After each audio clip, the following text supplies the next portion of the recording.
Si Dieu n'avait pas dit ça à Moïse, kama Mungu asikumwambia hiyo Musa, moi et toi, on ne serait jamais des chrétiens.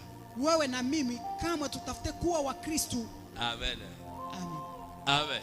Amen. Parce que le problème de mariage, Maneno ya ndoa, quand on parle du mariage, ukisemea juu ya il y a ndoa, deux éléments importants. kuna maneno mbili za muhimu. Premier élément, Cha kwanza, le mari aime sa femme. mume anampenda mke wake, Deuxième élément, na cha pili, la femme obéissante à son mari. na mke anakuwa mtiifu kwa mume wake. Amen. Amen. Dieu avait choisi le peuple d'Israël, Mungu alichagua taifa ya Israeli, qu'il a aimé ili alipenda parmi tous les peuples. katikati ya mataifa Et yote. qu'est-ce qui est Na arrivé? ni nini ilitokea? Dieu a donné la loi à Israël. Mungu alileta sheria kwa Israeli, Et Israël devait obéir à cette loi. na Israeli alibidi atii kwa hiyo Israël sheria. devait être soumis à Dieu. Israeli alibidi amtishe sana Mungu, Comme Israël, femme de Dieu. kama Israeli mke wa Mungu. Amen. Amen. Amen. Amen.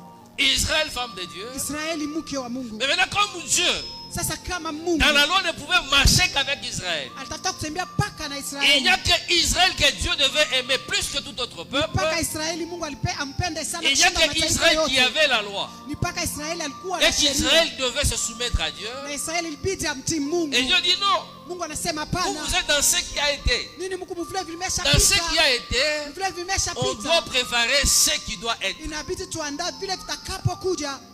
Amen.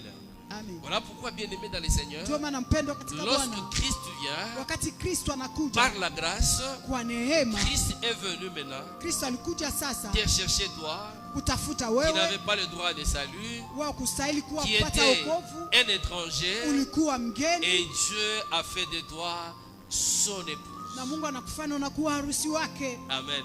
Amen. Dieu a fait de toi son épouse. Mungu anakufanya unakuwa harusi wake. Voilà pourquoi pendant ce temps, Ndio maana kwa hii même wakati, lorsque les Juifs ne comprennent pas, hata kama Wayuda ceux qui sont waelewe, dans le judaïsme, wale kwa ndani ya lorsque Kiyunani, toi tu lui dis que non, non, wakati wao unamwambia hapana, moi aussi je suis épouse de Christ, mimi pia ni bibi harusi wa elle te dit toi Kristo, tu ne comprends pas. atakwambia wewe Il hauelewi, va te ramener dans la Torah et te dit lis ici. atakurudisha mule Nous, mkono, anakwambia Dieu nous soma a dit qu'on ne peut hapa. pas épouser une étrangère. Mungu alituambia Mais toi et tutaoana na l'étranger, wageni, qu'est-ce qui va se passer? lakini wewe kwa mgeni ni nini itatokea? Amen, bien-aimé dans le Seigneur. Amen. Nous devons savoir une chose. Inabidi tuelewe kitu moja, Nous ne devons pas être pressés hatuwezi kuwa à haraka condamner les gens. ya kuhukumu watu. Amen. Amen. Amen. Amen. Lorsqu'il y a un événement, Wakati kuna jambo ne sois fulani, pas trop pressé de condamner les gens. usiwe haraka kuhukumu Et surtout wengine, chercher à profiter de cette situation-là. zaidi kutafuta kufaidika kwa hiyo hatua.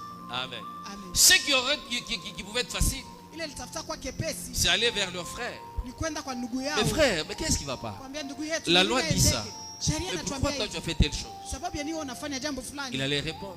Alitafuta Pour dire que kuwajibia, moi, Dieu me parle bouche à bouche. atasema mimi naongea Il na ne m'a Mungu pas kwa parlé kinywa, par des énigmes. akuniambia kwa fumbo. Dieu m'a demandé d'épouser une païenne. Mungu aliniambia nikaoane na mpagano. C'est ce que j'ai fait. Ndio hiyo